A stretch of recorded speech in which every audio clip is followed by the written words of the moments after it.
All right, so today, welcome back to another episode of Whiteboard Wednesday, and we are going to talk about everyone's favorite topic, which is intermittent fasting. That seems to be all the rage these days. Hate is a very, very strong word, and I don't necessarily hate it. I guess I technically do it every single day, but what I'm going to go through today can hopefully help you figure out why I don't like it. Okay, so one of the first reasons that I don't necessarily like it is it can lead to binge eating. Okay, so let's just say you're really trying to get on this, timing of eating, and you want to wait until, I'm going to wait till 2, I'm going to wait till 4, I'm going to wait till 6, and I'm just going to have a two. Now I should probably say, if you guys don't know what intermittent fasting is, it's essentially just having an eating window. Most people go, okay, I'm not going to eat for 16 hours, and then I'm going to eat from like 2 to 8 p.m. That's typically in a nutshell. So anyways, it can lead to binge eating, because imagine you're like super hungry all day. You're like, oh my gosh, 3 more hours, 5 more hours. Man, I don't know how I'm going to do it. And you just keep pushing out. Well, let's just say you're like most of the people that we work with, and you are an emotional eater. Well, that emotional eating can cause you to then be like, you know what, I'm already hungry, I'm already pissed off, my boss just yelled at me, my kids are going crazy, and so I'm just gonna stuff my face, right? And it could really lead to that. And so if you're someone who already struggles with a binge eating tendency, it may not be the best thing for you. Okay, so that's reason number 1. Now, reason number 2, and these aren't in any particular order, by the way, but reason number 2 is the way that it's marketed. I guess I should put the ED on there. When it comes to being marketed, it's marketed as like this special fat loss tool, and it's going to lead to autophagy, and it's going to do this, it's going to do that. And there may be some research to that, but when it comes to autophagy, you have to go multiple days without eating, and then people get super excited, right? Because they'll go on like these 72-hour water fasts, and then they'll lose 20-30 pounds, and then as soon as they start eating food again, they gain it all back. That's because it wasn't body fat, right? So, but the way that it's generally, that's the extreme side. The way that it's generally marketed is a special fat loss thing, that you are going to lose more body fat because you are intermittent fasting, and that's just not true. Now, can it help you control your meals and maybe make it to where your meals are bigger, which I'm going to get into of why I would recommend it? Yeah, but is it going to do this like magical thing where you all of a sudden lose more body fat because of intermittent fasting? No, it is not. All right. Sorry, I had to get a swig of coffee there. My voice was getting raspy. And then the third thing, got my notes here, under eating. Now, this is a big one, and I know that it doesn't seem that way, but I'll give you 2 things. Now, when you're eating processed junk food, tons of carbs, things that don't necessarily fill you up, and then let's just say that will work great, right? Because then you're controlling, like, oh, I'm just going to eat junk from this time and this time, and maybe it'll make me full. But in my game, you can ask the people that we work with, now, are there phases that we go through of nutrition where they're a little bit more hungry? Yes. However, most of the time, it would be extremely hard for them to overeat on whole foods. And so with that said, when people come into our plans, and it happens all the time when somebody joins our program, they'll be like, hey, I know that you gave me this plan, I'm going to follow it, but I can't finish all of my food. I'm like, well, you have to. Oh, well, but I can't. I'm like, well, why can't you? Oh, because I'm doing this intermittent fasting. I don't care about the intermittent fasting. It's gonna lead to under eating, and that's not a sustainable approach. And so we don't want to do that.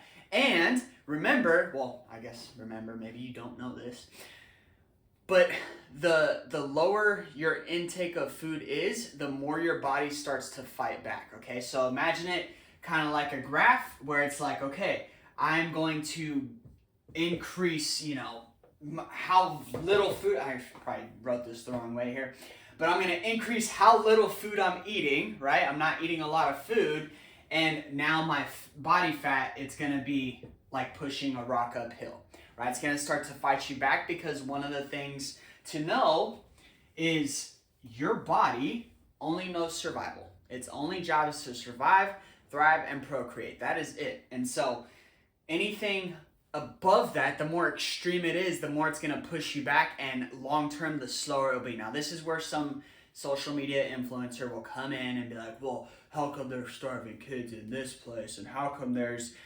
Listen, you do your thing.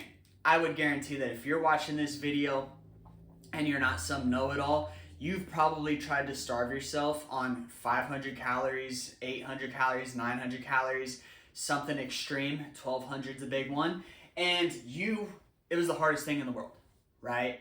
And so not only that, you probably weren't seeing the progress that you wanted to see. Then your hair started to fall out. Then your nails started to get brittle. Then your sex drive, you didn't have any because you never had any energy. You couldn't keep up with the kids because you were tired all the time. Should I keep going? I'm not going to. So anyways, it can lead to under eating, which is why I don't recommend it, especially if you're eating whole foods, okay? Which in this group, that is primarily what we do, okay? Now, I wanted to give you the flip side to it here. So 3 ways that I am okay with it. So I guess why I would like it, I suppose. So one of the reasons that I would like it is if it's simply, well, I guess let's just write down lifestyle.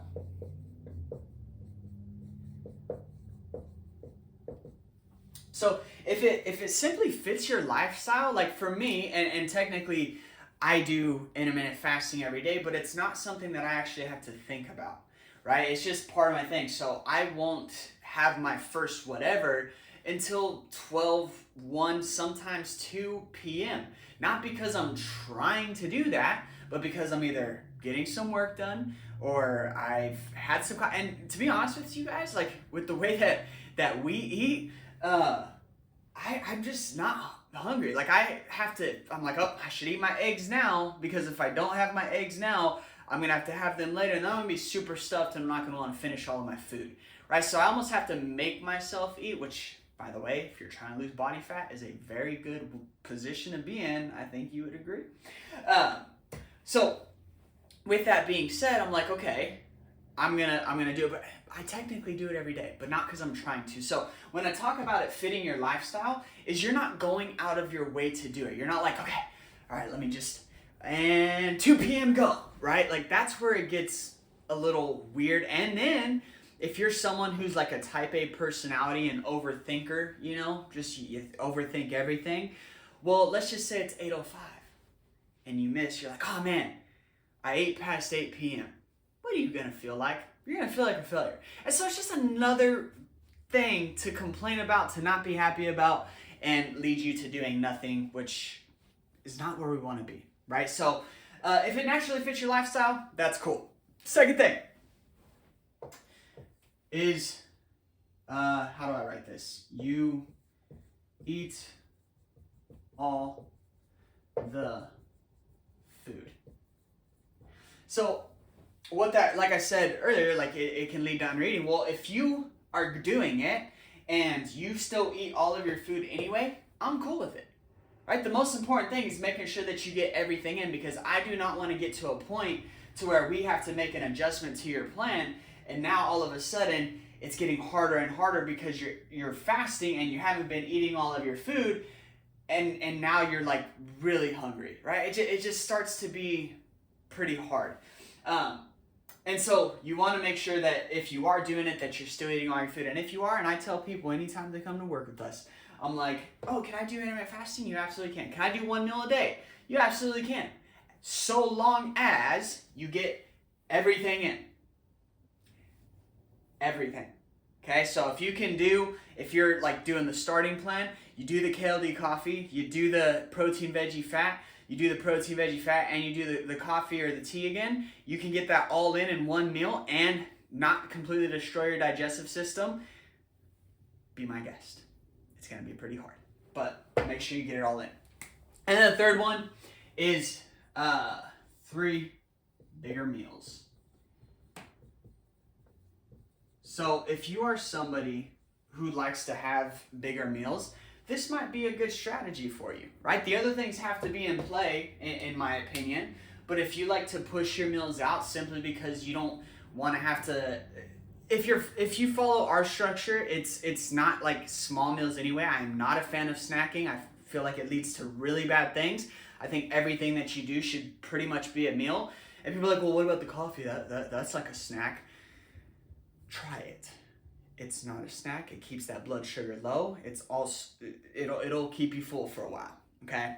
But it can lead to having bigger meals. So if you're like, okay, well, I'm gonna push out my meals. Well, now I have to combine 2 of them, and it makes for a bigger meal, and I'm okay with that, right? So that's something that you could do as well.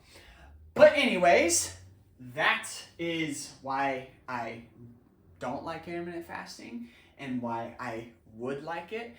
So if this was helpful for you, or if you are someone who intermittent fasts or was thinking about doing it, and this gave you a different perspective shift, or if you like this video, I don't know. I'm just trying to say, if you watch this video, let's go ahead and give me a unicorn emoji in the comments here.